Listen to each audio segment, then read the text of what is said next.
Capítulo 1. El regreso al caserío de Piedra Negra. El bus nocturno avanzaba entre la neblina densa que cubría la carretera como un sudario húmedo y frío. Daniel observaba por la ventana las siluetas deformadas de los árboles mientras regresaba al caserío de Piedra Negra, el lugar donde había crecido y del cual se había marchado 10 años atrás, jurando no volver jamás. El caserío se extendía al pie de un cerro oscuro donde, según las historias, habitan espíritus antiguos que murmuraban desde las piedras. Mientras el bus avanzaba, Daniel sentía que algo lo observaba desde la espesura del bosque. No eran animales, no eran personas, eran sombras que parecían retroceder justo cuando él fijaba la mirada, como si no quisieran ser vistas por completo. Pero aún así, se dejaban sentir y se dejaban escuchar, porque cada cierto tiempo, entre el motor y el sonido de la lluvia, escuchaba un susurro ronco que repetía su nombre desde algún punto de la noche. Daniel sabía que no era su imaginación, porque ese mismo susurro lo había seguido toda su infancia, hasta el día en que desapareció su hermana menor, Clara, sin dejar rastro. Capítulo 2. La casa abandonada y la piedra con grietas. Cuando Daniel llegó a la casa donde había vivido, la encontró cubierta por una capa gruesa de polvo y telarañas, como si el tiempo allí hubiera pasado más rápido. La puerta de madera crujió de una forma que le recordó un lamento humano. Dentro, las paredes estaban húmedas, llenas de manchas que parecían figuras humanas retorciéndose. El aire se sentía pesado. Y entonces vio el objeto que más temía reencontrar: la enorme piedra negra que su padre había traído del cerro años atrás. Esa piedra siempre había sido el centro de la desgracia de la familia. Fue después de traerla que comenzaron los ruidos nocturnos, los pasos arrastrados, las voces que salían del piso, y la desaparición de Clara. Ahora la piedra estaba allí, más oscura que nunca, con nuevas grietas que no había tenido antes. Daniel sintió que las grietas parecían abrirse lentamente como una boca respirando, y entonces, desde lo más hondo, escuchó un susurro. «Volviste». La voz era exactamente la de su hermana. Capítulo 3. Los pobladores y el ritual prohibido. A la mañana siguiente, Daniel decidió hablar con algunos de los pobladores del caserío, esperando encontrar respuestas sobre lo que realmente había pasado una década atrás. Pero todos lo evitaban al verlo. Todos excepto una anciana llamada Jacinta, la última que recordaba los sucesos sin miedo a nombrarlos. Ella lo llevó a su cocina y le reveló que su padre había participado en un antiguo ritual del cerro llamado la apertura de la piedra. Era un rito prohibido, que según las leyendas, liberaba espíritus atrapados en rocas antiguas, espíritus que buscaban un cuerpo vivo para habitar. El ritual había salido mal, dijo la anciana, porque su padre lo realizó sin guía, y eso provocó que la piedra quedara incompleta, abierta, pero sin permitir el paso completo del espíritu. Para completarse, necesitaba tomar a un ser inocente, y fue entonces cuando se llevó a Clara. Jacinta advirtió a Daniel que si había regresado, la piedra seguramente lo había llamado para terminar lo que empezó, porque ahora no quería solo a su hermana, quería a toda su familia. Capítulo 4. La noche del llanto y la aparición en la ventana. Aquella noche, mientras la lluvia golpeaba el techo de la casa, Daniel se quedó mirando la piedra desde la sala. El ambiente era tan silencioso que el eco de los golpes de agua parecía amplificarse como tambores distantes. A medianoche, escuchó el sonido de pasos pequeños corriendo por el pasillo. Eran pasos de un niño. Daniel se paralizó. Luego escuchó un llanto muy suave, apenas audible, pero claramente de una niña. El sonido provenía de la habitación donde había dormido Clara. Al acercarse, el llanto cesó de golpe. Dentro de la habitación, el frío era insoportable. Daniel vio que la ventana estaba completamente empañada, pero con un detalle escalofriante. En el vidrio había una mano pequeña marcada desde afuera, como si una niña hubiera apoyado la mano para mirar adentro. La marca comenzó a deslizarse lentamente hacia abajo, como si la niña estuviera bajando sus dedos sin dejar de mirar. Daniel se acercó con el corazón retumbando, y cuando limpió el vidrio para ver hacia afuera, vio una silueta pequeña entre la lluvia, inquieta, mirando fijamente hacia él. Era Clara, pero sus ojos eran completamente negros. Capítulo 5. La grieta se abre y la voz que imita. A la mañana siguiente, Daniel encontró la piedra con las grietas mucho más abiertas y un olor a tierra mojada impregnaba toda la habitación. La piedra parecía latir, como si tuviera un pulso propio. Del interior comenzaron a salir susurros más fuertes que antes. Y lo peor es que cada voz imitaba a alguien distinto.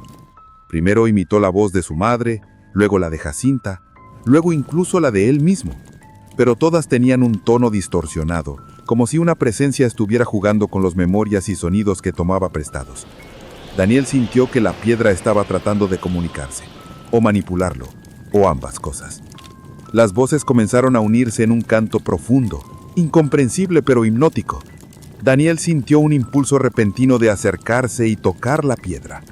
Una sombra se proyectó desde ella hacia su mano, y justo cuando estuvo a punto de tocarla, una fuerza invisible lo empujó hacia atrás con una violencia brutal, estampándolo contra la pared.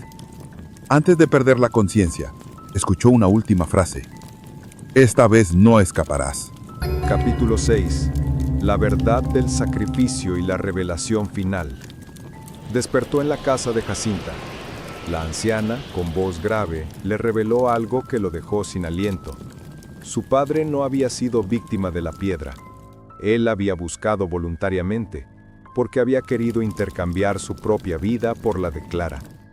Pero el ritual exigía un sacrificio más oscuro que simplemente dar la vida. Exigía entregar el alma. Su padre había fallado y ahora la piedra necesitaba terminar el trato con la sangre del linaje familiar. Es decir, Daniel. Jacinta explicó que la única forma de detener la piedra era completar el ritual, pero esta vez de manera correcta, devolviendo el espíritu atrapado a su encierro. Para ello debía enfrentarse a la entidad dentro de la roca. Daniel aceptó aún sabiendo que podía morir. Esa noche regresó a la casa. La piedra estaba abierta como un enorme ojo, y desde dentro emergió la figura de Clara, con un cuerpo humano pero un rostro de sombra. Ella habló con una voz profunda. Ven, hermano, te hemos esperado. Capítulo 7. El enfrentamiento dentro de la piedra. Daniel colocó las manos sobre la piedra, y todo su cuerpo fue absorbido hacia un vacío oscuro. Se encontró en un espacio sin forma, lleno de rostros que flotaban en la nada, todos gritando sin voz. Entre ellos reconoció el rostro de su padre, desfigurado por un sufrimiento eterno. Clara se acercó a él, caminando sobre una superficie invisible. Su figura temblaba como si no fuera completamente sólida. Daniel entendió que la entidad estaba tratando de tomar posesión del recuerdo de su hermana para manipularlo emocionalmente. Claudia extendió la mano, pero cuando él no la tomó, la figura comenzó a gritar con una voz demoníaca que retumbó en todo el espacio. Una tormenta de sombras cayó sobre Daniel, desgarrándolo mentalmente, haciéndole revivir todos sus miedos de la infancia. Pero él se aferró al recuerdo real de su hermana, la verdadera, aquella niña dulce que le sonreía desde la puerta de la casa cuando él volvía de la escuela. Ese recuerdo brilló como una luz entre la oscuridad, y la luz empezó a quemar las sombras. Capítulo 8. La clausura del espíritu y el precio final. La luz que Daniel generó comenzó a cerrar la grieta. Desde adentro, las voces chillaban. El espíritu comenzó a retorcerse, cambiando de forma, adoptando la de un animal, luego de un anciano, luego de un monstruo horrible. Daniel sintió que su mente estaba por romperse, pero siguió empujando la luz hacia la oscuridad. Finalmente la grieta se cerró por completo con un sonido que parecía un alarido ahogado. Daniel cayó de rodillas exhausto, mientras la piedra volvía a quedar completamente sellada. Cuando abrió los ojos, estaba de nuevo en la sala de la casa. Pero algo estaba mal. Su reflejo en el vidrio de la ventana tenía los ojos completamente negros, y en su cabeza escuchó un susurro suave. Gracias por liberarme. Ahora tú eres mi nueva piedra. Y la luz de la casa se apagó por completo. Capítulo 9. La noche sin luz. La oscuridad cayó sobre la casa de forma tan abrupta que Daniel sintió que no solo se apagaron las luces, sino que algo había cubierto el mundo entero. No podía ver ni siquiera sus propias manos. El aire se volvió denso, como si estuviera respirando polvo mezclado con agua.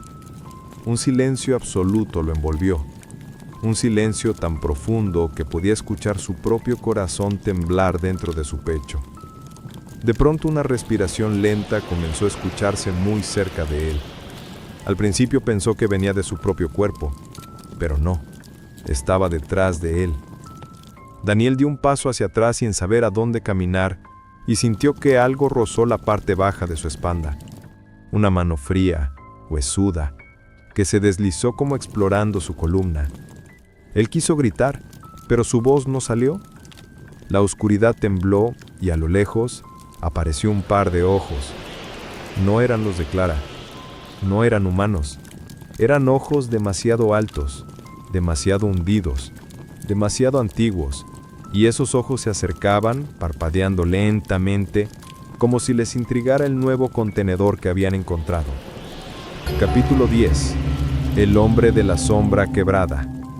Cuando la oscuridad cedió un poco y dejó ver la silueta, Daniel vio la figura de un hombre pero con proporciones alteradas, como si hubiera sido estirado y luego arrojado contra una pared hasta quebrarse.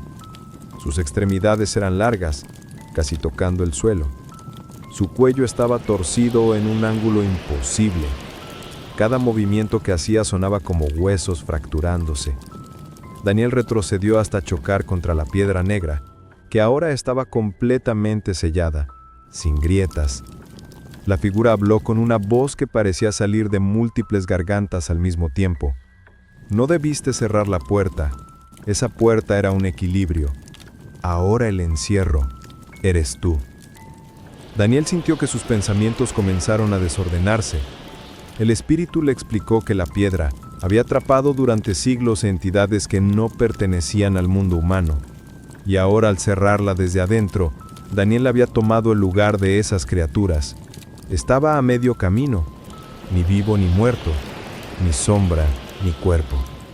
El hombre de la sombra quebrada extendió la mano hacia Daniel, y cuando sus dedos rozaron el hombro de Daniel, su piel comenzó a ennegrecerse y a agrietarse como la superficie de la piedra. Daniel gritó, pero su voz salió distorsionada, como si ya no fuera completamente humana. Capítulo 11. Jacinta y la advertencia final. Daniel huyó de la casa como si la muerte lo persiguiera, sintiendo la sombra del hombre quebrado siguiéndolo. Cuando llegó a la casa de Jacinta, la anciana abrió la puerta con una expresión de terror absoluto, como si ya supiera lo que había ocurrido. Ella lo arrastró hacia adentro, cerró con candado y comenzó a colocar alrededor de Daniel piedras pequeñas, marcadas con símbolos que él no entendía. La anciana no dijo una palabra durante varios minutos, solo lo observó con ojos cansados y finalmente habló con voz quebrada. «Hijo, tú ya no estás completamente aquí». La anciana explicó que la entidad que habitaba la piedra necesitaba un receptor, y al cerrar la grieta desde adentro, Daniel había permitido que una parte de esa entidad quedara atrapada en él. No era una posesión total, sino un vínculo peligroso. Pero lo peor no era eso. Lo peor era que la piedra, al quedar sellada, liberó a todas las entidades que estaban atrapadas dentro de ella, dejando al mundo expuesto. Por eso la oscuridad en la casa, por eso la figura quebrada. Jacinta dijo que ahora Daniel era el único capaz de mantenerlas a raya, o liberarlas por completo, porque su corazón era literalmente la nueva grieta, y cada latido abría un poco más el paso. Capítulo 12. El cerro que despierta. Esa noche, Jacinta llevó a Daniel al pie del cerro de Piedra Negra. El lugar se sentía vivo, no como un cerro normal, sino como un organismo respirando a través del viento. Las rocas vibraban, las sombras se movían sin necesidad de la luz. Daniel sintió que el cerro lo reconocía, como si fuera parte de él. A mitad de camino hacia la cima, escucharon un sonido que hizo que la anciana cayera de rodillas. Era como un rugido, mezclado con miles de voces llorando al mismo tiempo. Daniel sintió la vibración dentro de su pecho, como si esas voces estuvieran emergiendo de su propio corazón. De pronto, una grieta gigantesca se abrió en el suelo, iluminada desde adentro con una luz rojiza. Y dentro de la grieta comenzaron a surgir figuras que parecían hechas de humo y huesos. No tenían forma definida, pero tenían rostros humanos distorsionados por el dolor. Jacinta tomó la mano de Daniel y le susurró con desesperación: «No los mires a los ojos, si los miras te llevarán». Pero Daniel ya había mirado, y lo que vio dentro de esos rostros era peor que cualquier pesadilla. Vio memorias que no eran suyas, vio muertes antiguas, vio sacrificios hechos en nombre de la piedra, y vio a Clara, todavía atrapada en algún lugar entre esas sombras. Capítulo 14. El llamado de Clara. Mientras el cerro seguía abriéndose, una figura pequeña se formó entre las sombras. El cuerpo parecía el de una niña, pero cambiaba constantemente, como si estuviera hecha de humo que se deformaba al ritmo de sus propios movimientos. Cuando habló, la voz fue suave y conocida. «Daniel, ayúdame». Era Clara, pero no la Clara real, al menos no del todo. Sus ojos eran profundos, llenos de un vacío que no pertenecía a este mundo. Aún así, había algo en su rostro que sí era de su hermana, el gesto triste que hacía cuando tenía miedo. Daniel sintió un tirón emocional que casi lo llevó a lanzarse hacia ella. Jacinta gritó, sujetándolo con todas sus fuerzas: «¡No es ella! ¡Es una imagen que el cerro crea!». Pero Daniel no estaba seguro, porque Clara extendió la mano y por un instante su figura dejó de distorsionarse. Era ella, tal como era antes de desaparecer, con su vestido blanco y su pulsera de cuentas, la misma que Daniel le había regalado cuando cumplió 7 años. «Hermano, me dejaron a medias. No pude salir». Esas palabras rompieron la poca fortaleza mental que quedaba en Daniel. Y cuando la figura dio un paso hacia él dio un paso hacia ella. La grieta atrás de la niña se abrió aún más, como si lo invitara a entrar. Daniel comprendió algo aterrador. Si entraba a la grieta podía recuperar a su hermana, pero a cambio, la entidad dentro de él tomaría control absoluto, y el cerro abriría por completo el paso para las criaturas atrapadas. Jacinta, con lágrimas y voz quebrada, le suplicó que recordara quién era realmente Clara, y no la sombra que estaba frente a él. Pero Daniel estaba dividido entre el amor y el horror. La grieta comenzó a absorberlo. Las sombras se agitaban con desesperación, como si esperaran ese momento desde hacía siglos. Clara extendió ambas manos, llorando. Daniel sintió el peso de su elección. Si la tomaba, el mundo se rompería. Si la soltaba, su hermana desaparecería para siempre. Con el corazón latiendo tan fuerte que casi se partía, Daniel tomó aire una última vez y tomó la decisión que lo cambiaría todo.